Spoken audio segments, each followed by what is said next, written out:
Well, hello, I'm America's storyteller, Jeff Gould. Thanks for joining us on the live show today. And just so you're aware, and if you're new to the show, this is how it works. We'll talk for approximately an hour. We'll cut it up on the little bits afterwards and distribute it out onto all the social media platforms because we've noticed this that some people like to watch a long form show. So this is on YouTube.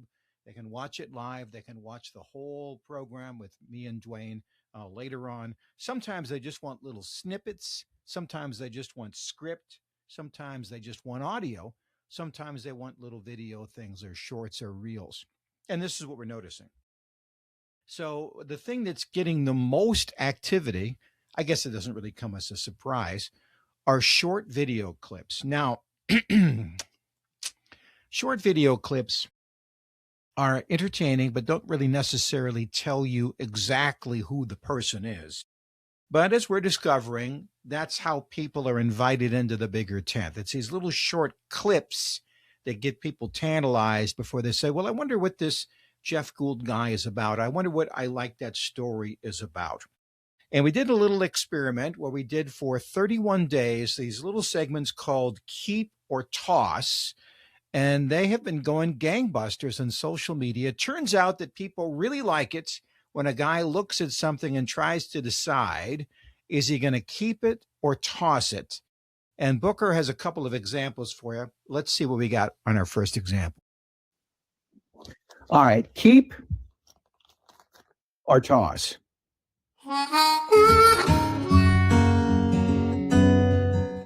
So anytime you get something that needs to be put together, they send this little bandy of stuff that goes along with it. And some of it you need and some of it you don't. The stuff you don't, well, you can either throw it away or you can keep it and then have a hard time finding it and run to the hardware store anyway. So the question is, when you get the extra bag of hardware, do you keep it or toss it?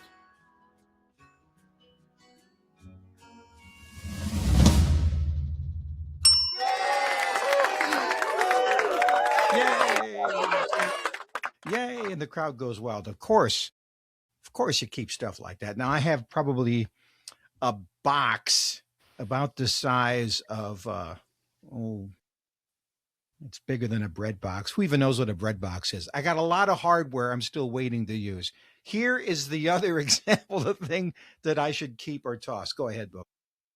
All right, here we go again. Keep or toss?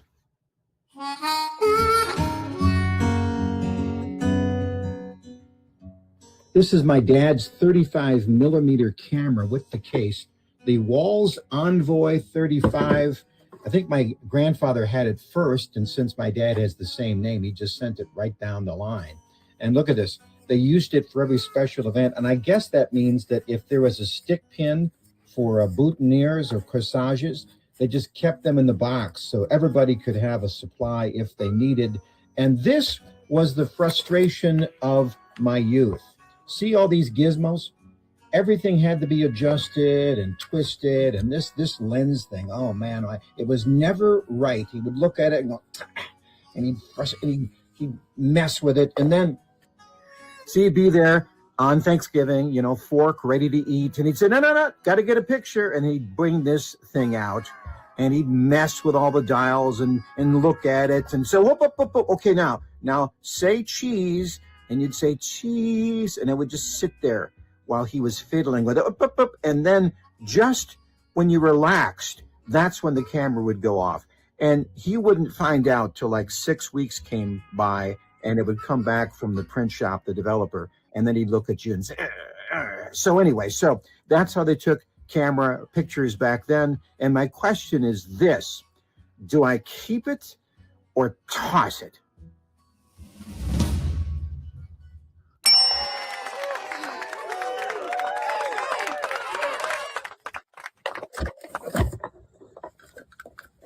I got the most comments on this. Toss it. Toss it, they said. Everybody has that same memory. Yeah, it was double print Tuesdays. You get this film and wind it, and every once in a while, if you were a stupid kid, you'd open up the case the wrong way and it'd get overdeveloped. And so immediately out of the gate, it wouldn't even work because you exposed it to light. And then you'd send it in, and on double print Tuesdays, you'd get the pictures back, and it was like you like this and a big sky, and your eyes closed. You have no idea, unless, of course, you have some idea. So anyway, the keeper tosses. This is the plan. We'll still do it. I've got a lot of stuff around here that people are interested in, and I'll do it probably on Saturdays. I'll talk for just under 3 minutes. I'm going to run things to a clock, and I'm going to run them 2 minutes and 47 seconds. That stands for 24/7, because part of what I do is coach people. And sometimes people are interested in getting some time with me, either as an individual or a group or a company. And that's what that 24/7 symbolizes. So the 24/7s will launch every single day, and these clips will run periodically. And if you miss any of it, you should be able to go to my website, ilikethatstory.com, which is still being booked up.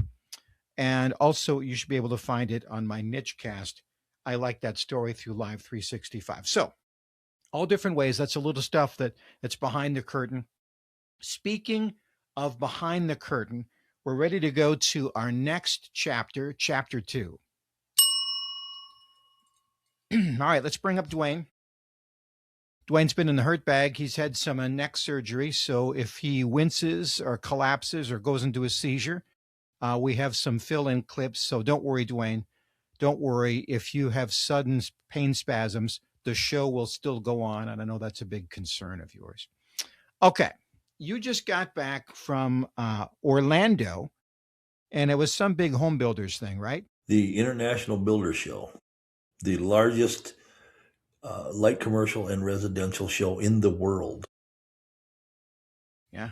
In Orlando? In Orlando. Actually, the last year will be in Orlando. Where's it going to be next year? It will be back in Las Vegas for perpetuity.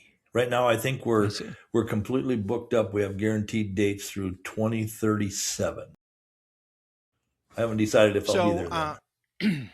And it's going to be, how many people were at this show? Just under 100,000. Holy cow. What's some of your takeaways? What can you were there specifically to do research for this very program. What can you tell us? Has nothing to do with the darker shade of my head. Had nothing to do with the fact that I didn't have to wear long pants for a week. So it was strictly research. The biggest thing everybody talks about, other than tariffs and the cost of housing and affordability and all those things which we can talk about, but very few people that you talk to in the building industry are afraid of or even really give AI a lot of consideration.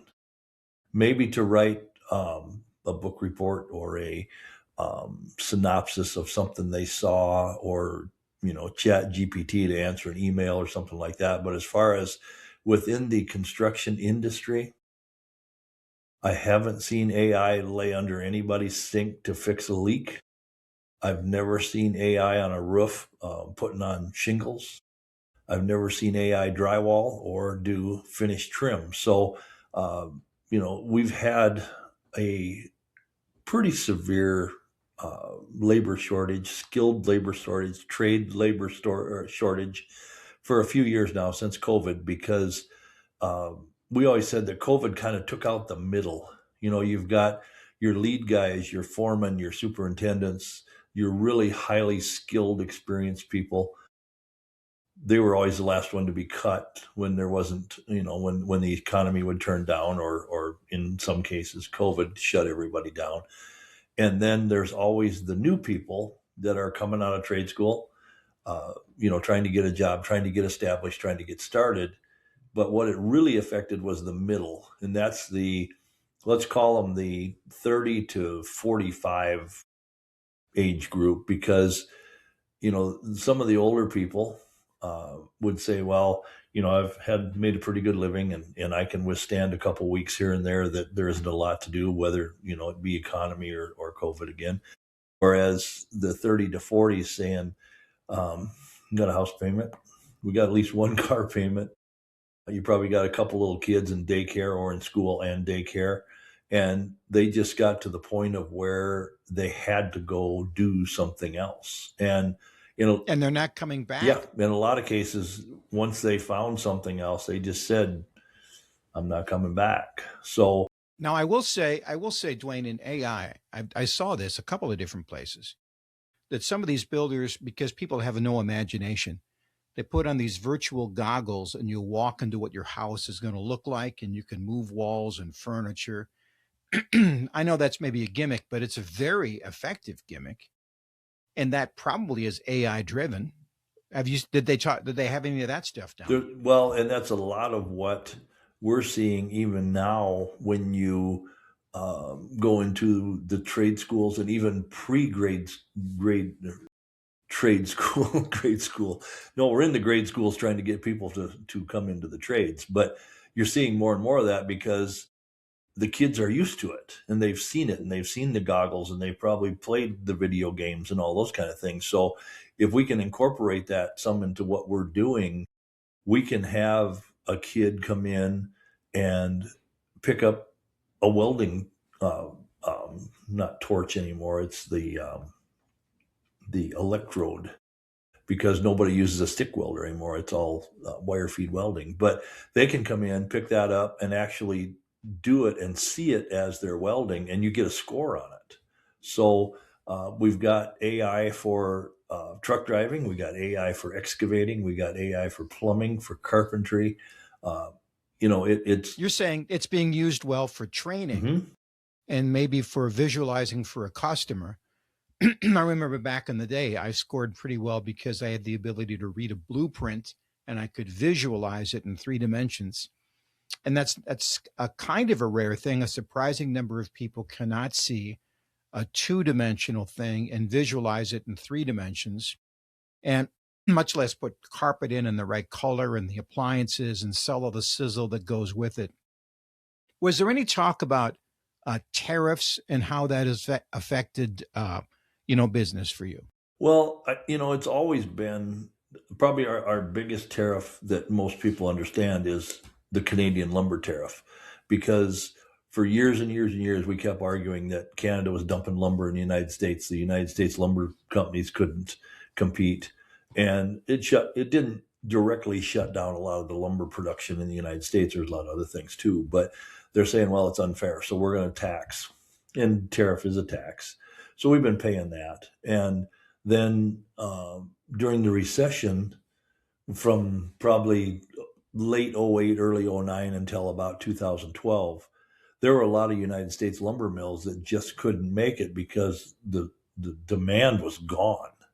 And that's where we lost a lot of our labor too. But then once we kicked back up again, a lot of the Canadian mills did not have the startup costs we've got in the United States because of environmental regulations, because of the water, the air quality, the cleaners that you have to put in there, the kilns that dry the lumber, and all those kind of things. They don't have as stringent a rules as what we do. They were producing lumber cheaper. So then, that's when the tariff started. And then when our current president got in and said, we're going to have a contest to see who can last the longest, uh, you know, that's where a lot of that really started to hurt. But the good news, bad news is, yeah, there's a tariff on it. But the good news is we can still get it. Where once a lot of COVID came in and the shipping shut down and the ships were just floating around in the ocean because they couldn't get unloaded. And a lot of those products we were using, got held up. That really I disrupted the was building industry. One of the things that I saw just the other day was talking to a guy. He was telling me I was going to build a house, but now I'm not going to build a house. And using my handy dandy calculator, it was $650 a square foot. That means 1,000 square foot house would be 625 grand. Mhm. Okay, now maybe it was a little bit on the fancy side. It was a bigger home, but I remember pushing a pencil on this when I was considering selling this house. And I have the land in the back. Well, maybe I could build another house. 1,000 square foot house was 300 grand. for 1,000 square foot house, which is a small house. What is the actual cost square foot house now, and is that affecting people buying a house? Well, there's no set price for anything anymore, just because there's so many components and so many things. I mean, we can build a house for $200 to $250 a square foot, and some people call that affordable. And that's always been the argument, is available and affordable. And just because it's available doesn't mean you can afford it.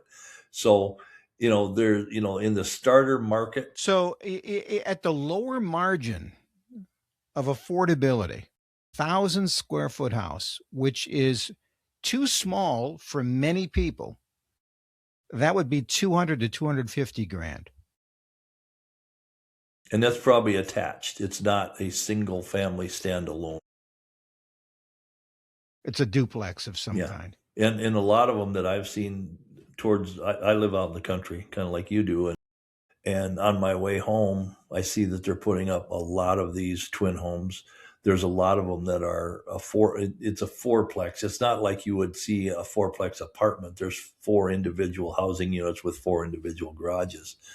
But even those are in the 900 to 925 square foot range, and a small garage. You got a big pickup, it sits in the driveway. Some of them I've seen, if you've got a door on the side and your neighbor's got the same door, if you come out on your concrete stoop, it's not a deck, it's a concrete stoop. From the edge of his stoop to the edge of your stoop, you cannot push a regular lawnmower through there. Tight. And it's 430. Say, I want to talk about, wow.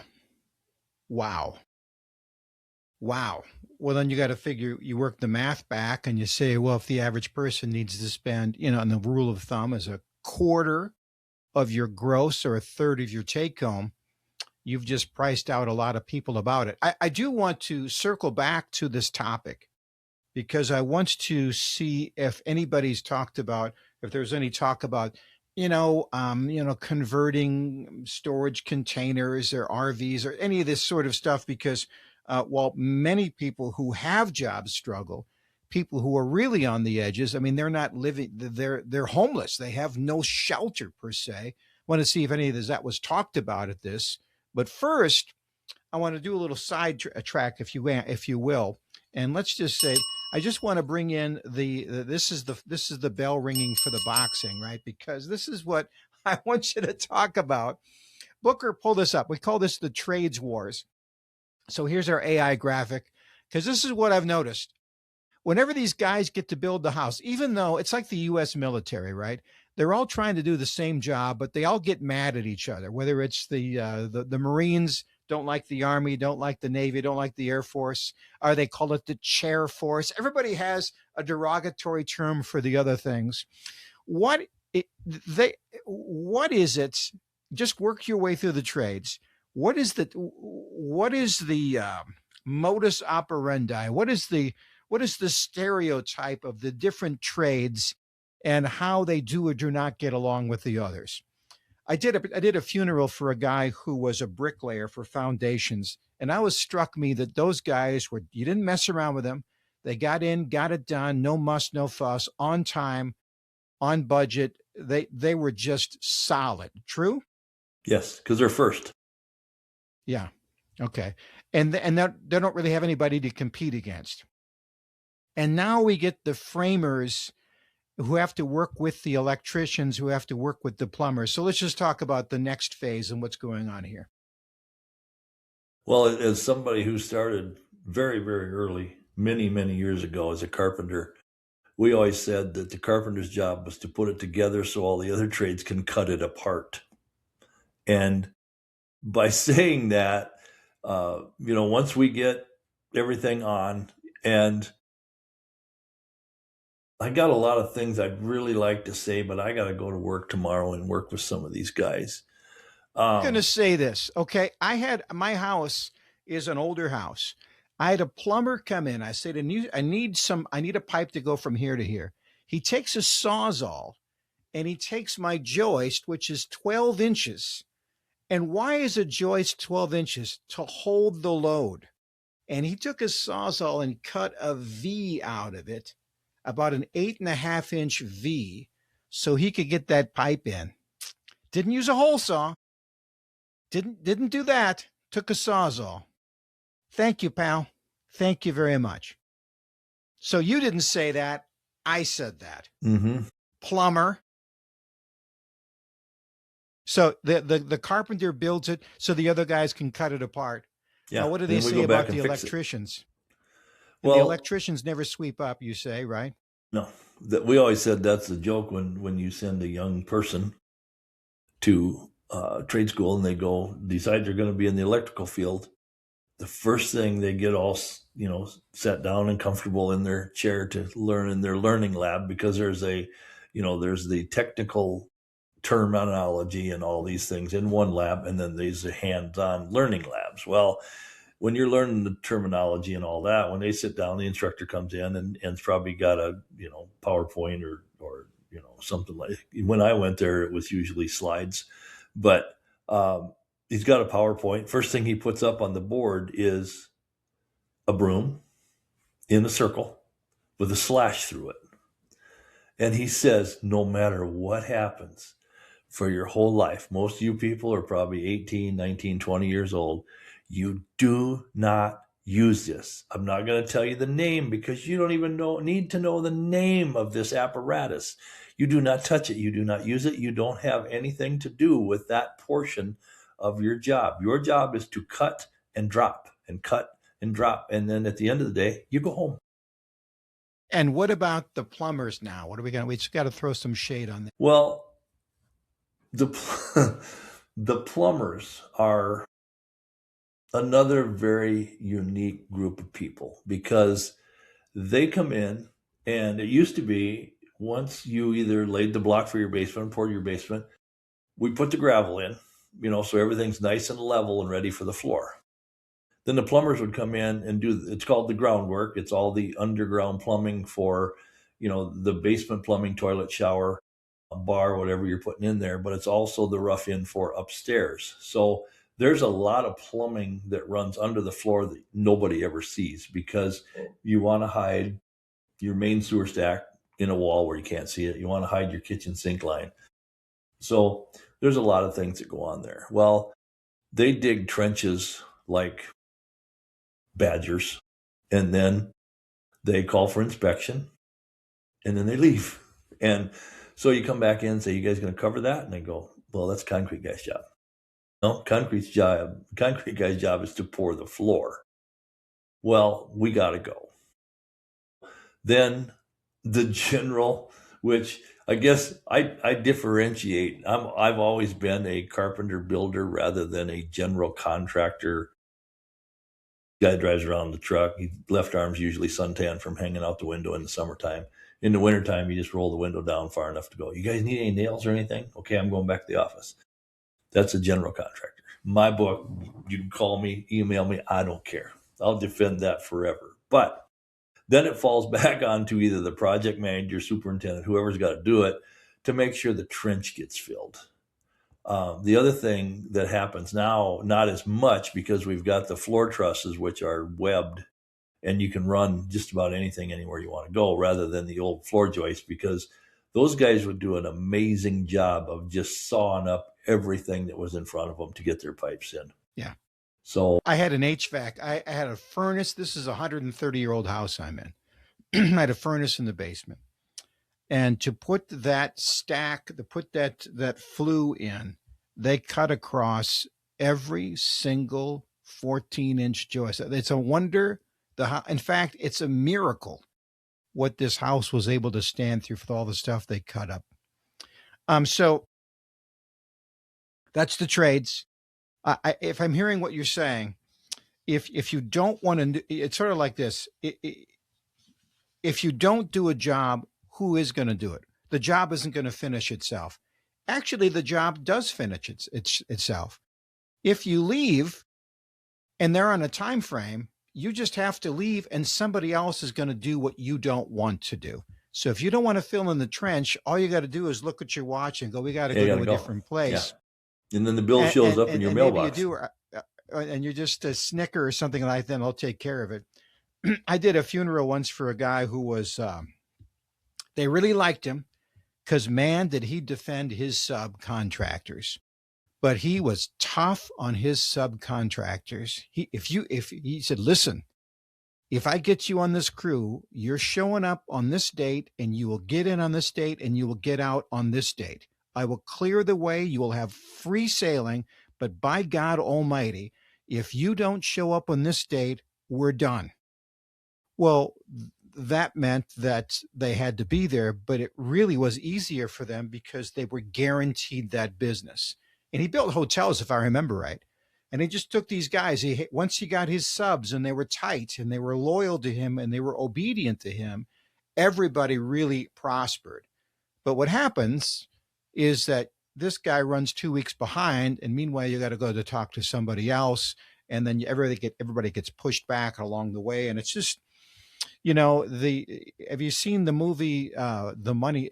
Is it The Money Pit? The Money Trip? Money Pit. The Money Yeah. Pit. Tom Hanks. Yeah. How long before this 2 is done? weeks. 2 weeks. 2 weeks. 2 weeks. But I also should be done by Christmas. 2 weeks. I also got to say that if the builder is on the job, is communicating, is scheduling, things are going to happen. It's going to rain. It's going to snow. It's going to get cold. It's going to do all those kind of things. But if there's communication there, and you can we usually try to get our HVAC guys in first because they got the biggest equipment. The electricians, we usually make them go last because they got a little dinky wire that runs through a little dinky hole. And then a lot of it is these guys in my world have worked together for so long that everybody knows everybody helps everybody and all those kind of things. But I've also seen job sites, and I used to work around these guys that the head of the operation would stop by occasionally. And it was usually just to get everybody jacked up. And then after he'd leave, it'd take 45 minutes to, get everybody's fur petted back down in the right direction and get moving again. Well, he earned the nickname of Enemy of Progress. It's complete mayhem, but the best part of this guy's life was seeing 25 or 30 trucks at a house, and it was leapfrog. And he thought, oh man, we were getting some stuff done, and the guys are going at the end of the day, man, we didn't get anything done because you can't. I mean, when there's that many people in there and there's that many things going on, something's going to get broken, and nobody knows how it happened. I knew a man who worked for Habitat for Humanity, and they would do these 24-hour builds. And he was a good guy, a nice guy. And he would sit in a room by himself and try to imagine how you could actually build a house in 24 hours. He said it gave him a headache because it required so much concentration. And they were able to do it. Simple houses, of course, but everybody had to be specifically choreographed to like the minute to build a house in 24 hours. Yeah. Okay. I worked on 2 of those. Yeah, and okay, it's yeah. Well, even in the drywall phase, because the house is so small, we had a guy we called the announcer. He'd stand on the front porch and yell what size sheet they need. They bring in 1 sheet at a time. But they got the complete sheetrock job, which should take about a day for 3 people. They had it done in maybe an hour and 45 minutes. But they had a lot of help. Wet to the touch. I don't think they painted. Maybe they did in that 24 hours. I don't know. Yeah, it was carpeted, done, ready to move into. Okay, let's move on, shall we, to my chapter 3, Genius Ideas. Now, as you are aware, if you watch this show, I have a genius idea about every day. I only take the very best 2 genius ideas and I present them to you. This week is an exception.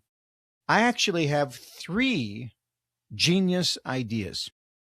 And Booker, pull up our first graphic, shall we? Okay, here it is. The Ozempics.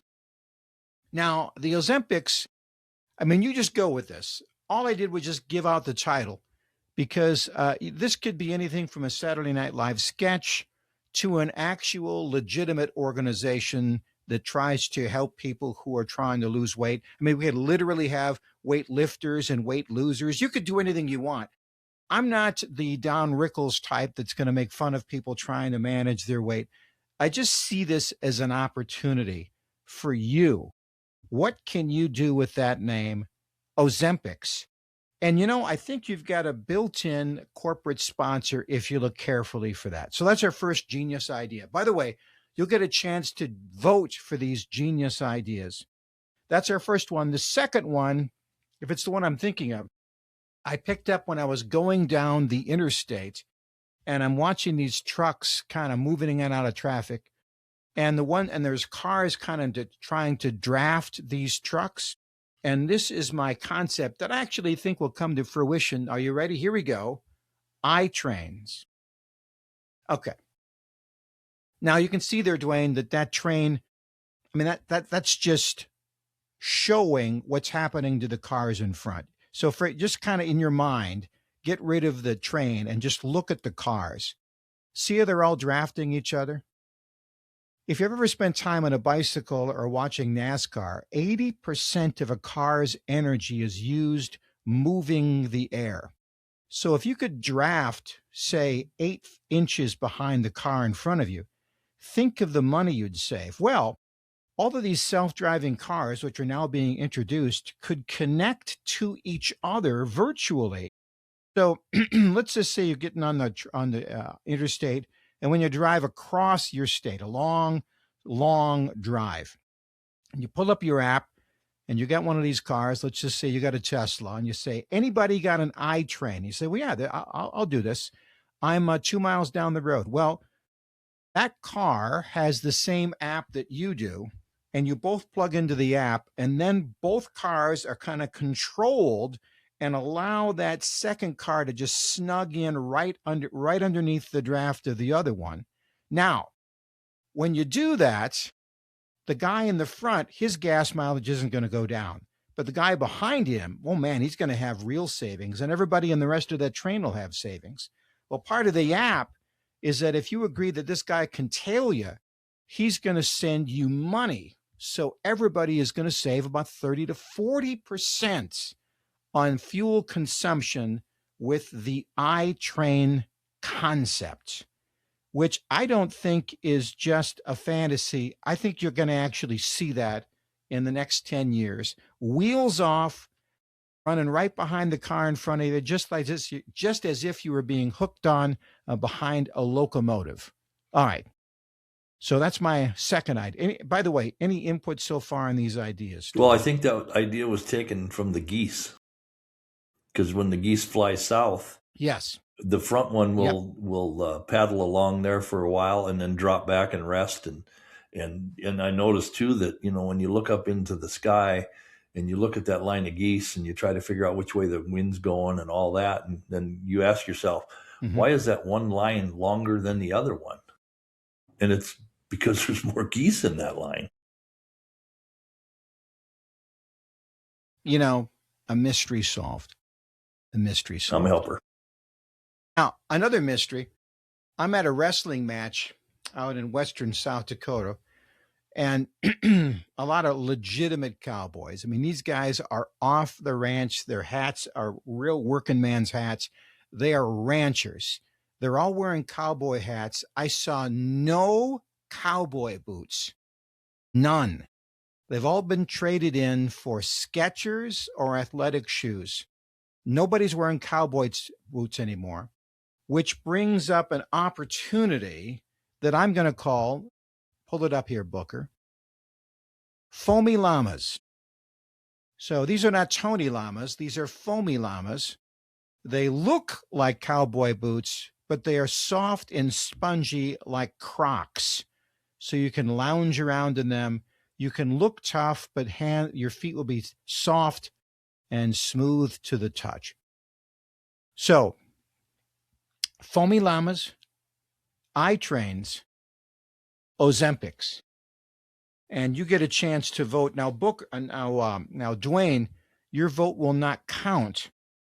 I may ask you at the end of the show for your opinion, but you carry such gravitas in this program, that if you were to vote now, you would affect that vote. Does that make sense? Yeah, I don't to want you? to weight the scales. So for right now, just keep your opinion to yourself. Okay. All righty.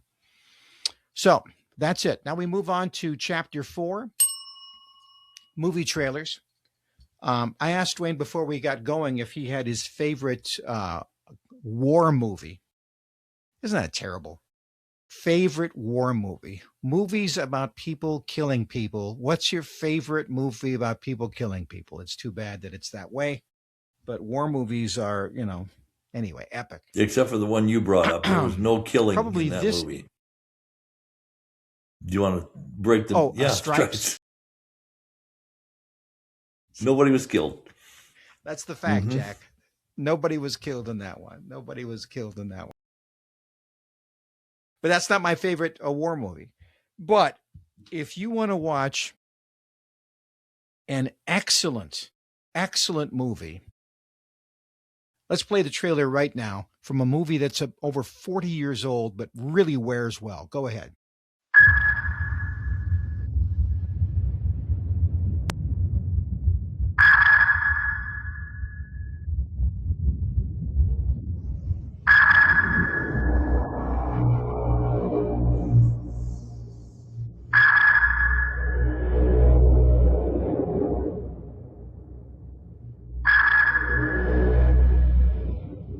Yikes.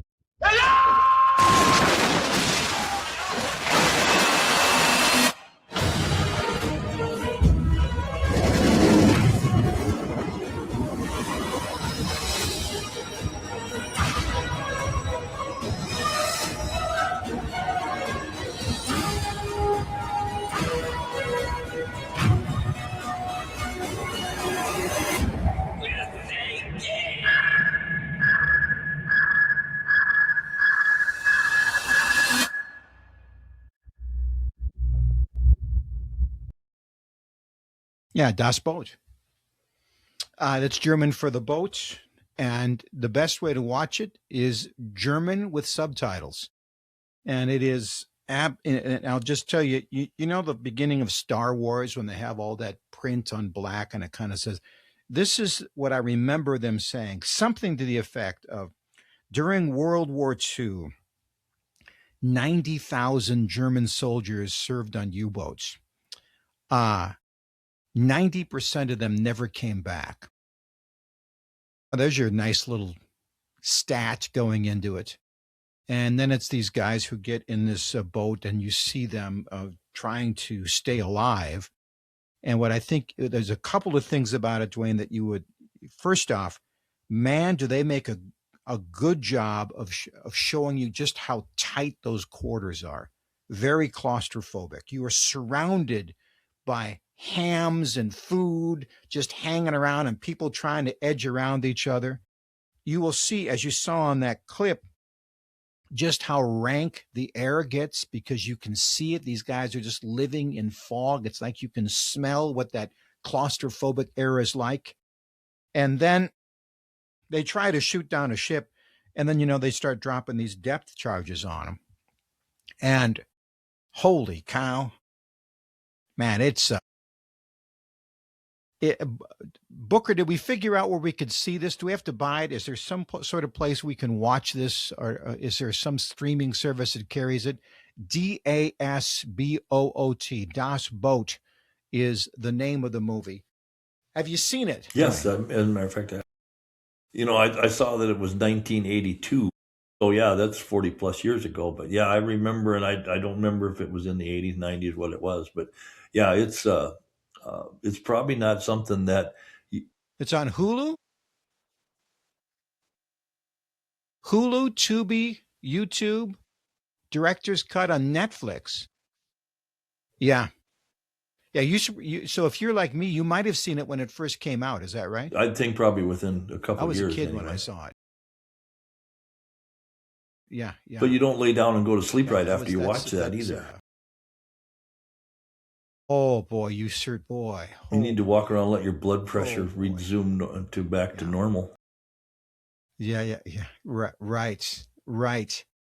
And it's not like a horror movie where it's some sort of goblin that doesn't exist or only exists. And, you know, it is, you know, I think the only thing that would be more terrifying would be the guys who were tunnelers or sappers during the Vietnam War.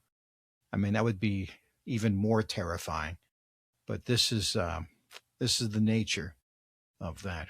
So anyway, that is our movie clip. I wanted to get to this other clip. Now, it's not a movie clip, but we'll move on. It's a clip. We'll move on to chapter 5. I call this the elevator clip. So, Dwayne, you've probably heard this story. I think Mythbusters did something on it. You're in an elevator, and the elevator falls, and as you're falling down, if you jump at the last second, will you be hurt? You've heard this story, right? Well, you know, obviously you're going to get hurt, but I want you to watch this clip. It's a guy on the back of a semi going 80 kilometers down the road. Now watch this. Watch this. This is hilarious. Watch this. See what's going on? So he's being ejected backwards at the same speed the truck is going forwards, and he lands. Look at that again. And boom.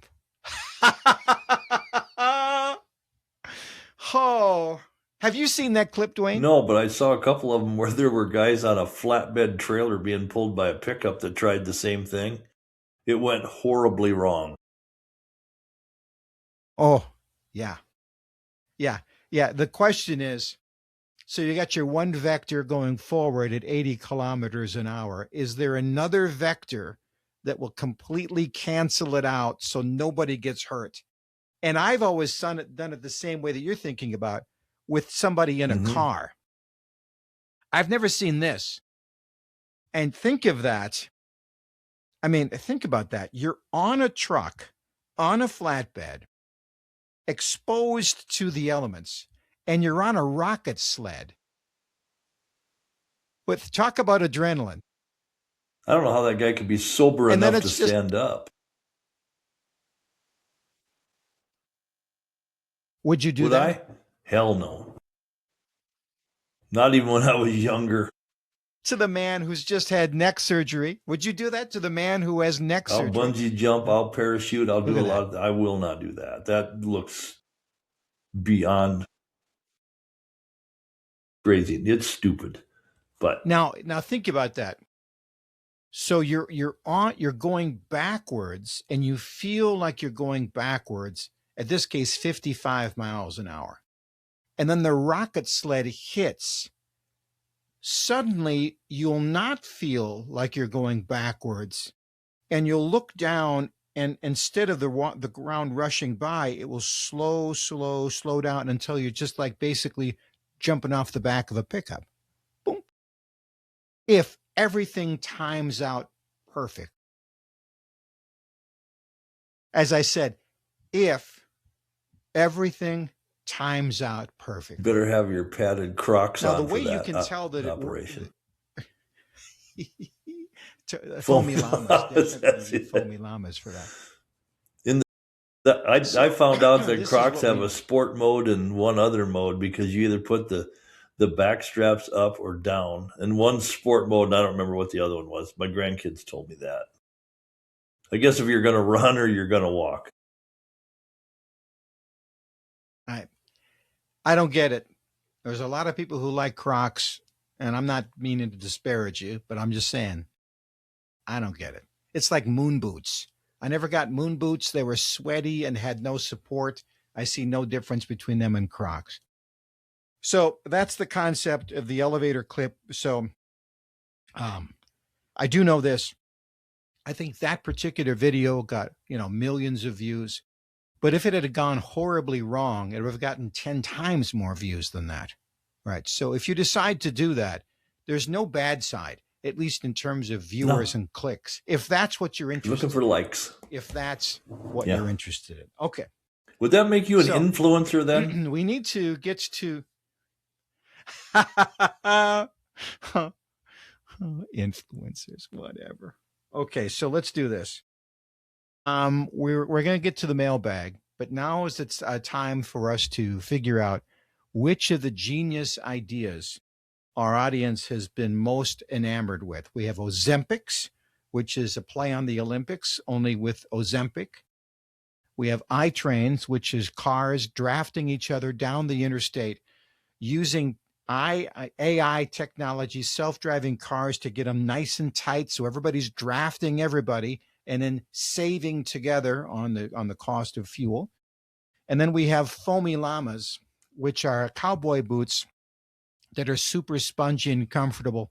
So even guys who have hurt their back and neck rodeoing can still wear the boots and look and have that look, that iconic cowboy look.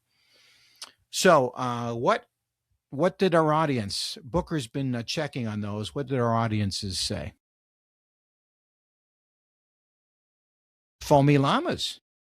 The foamy llamas, but I think it's the name. Catchy.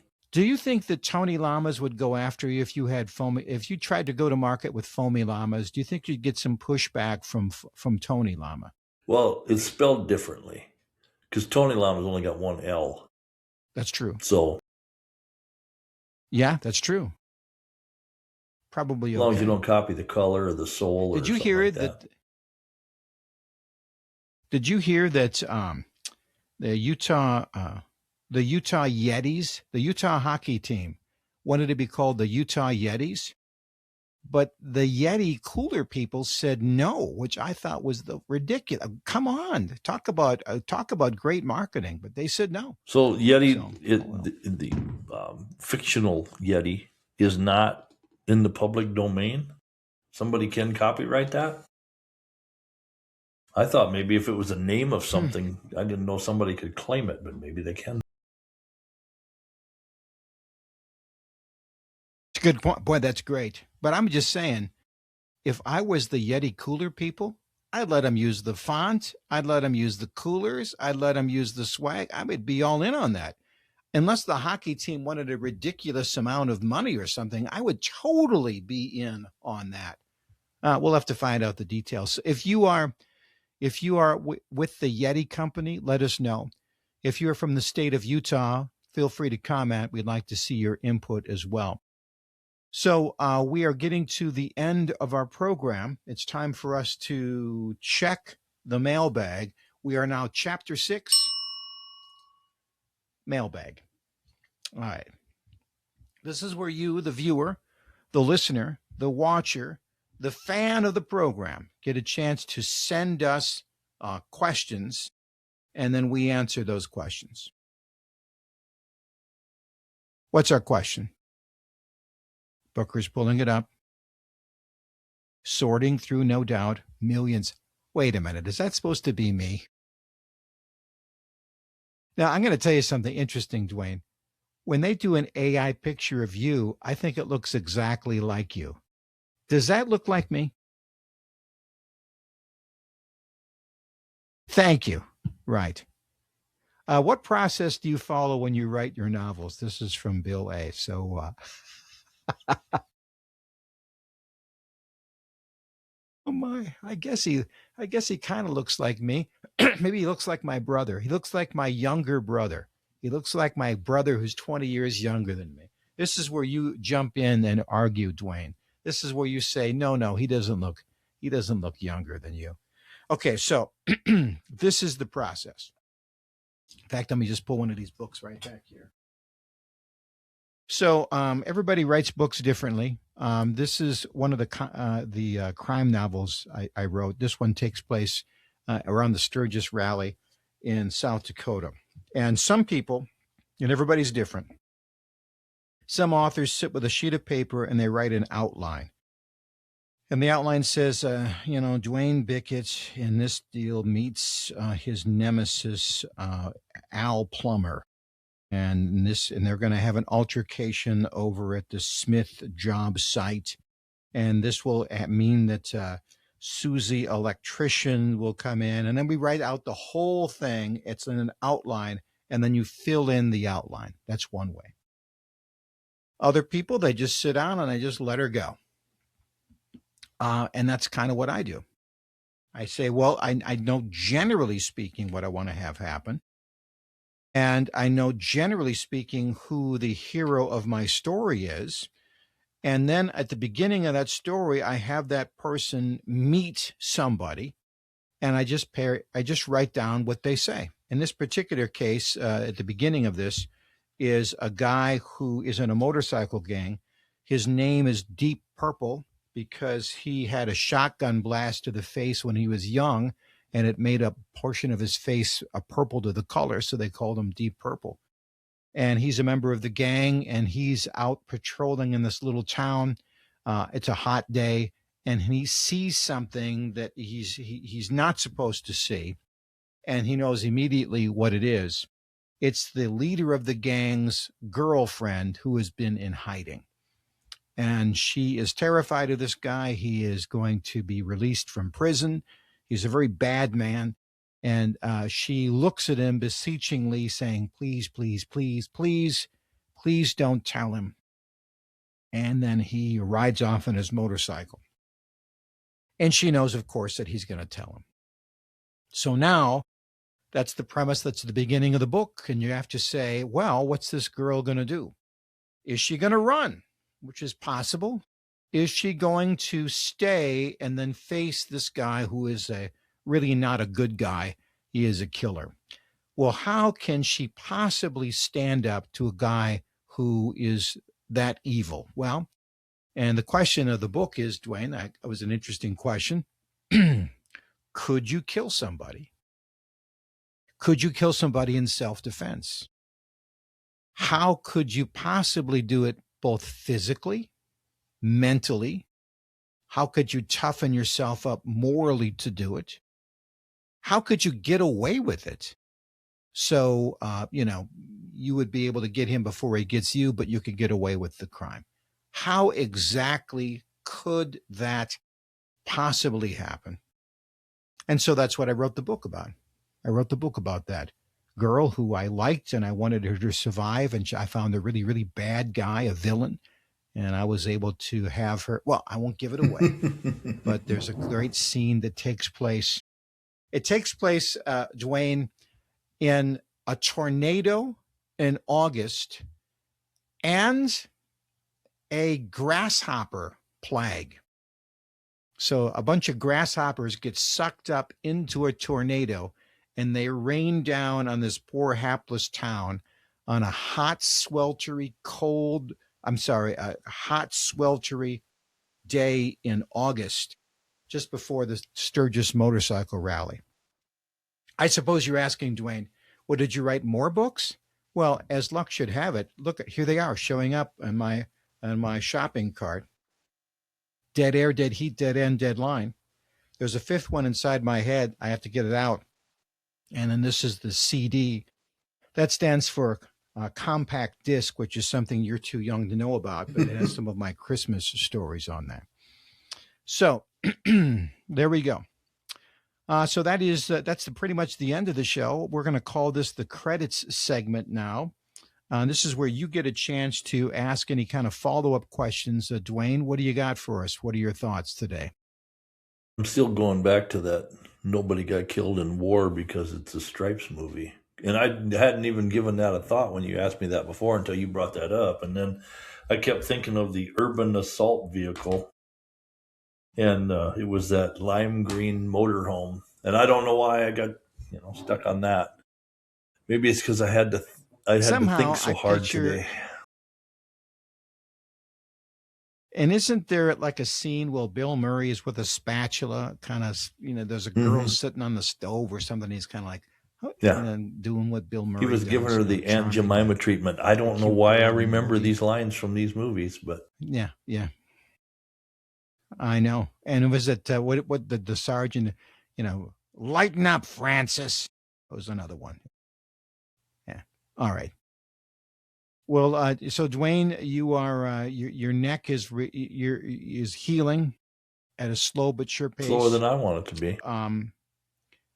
If you do have a seizure, I'm curious if we could get that on, maybe make it go viral.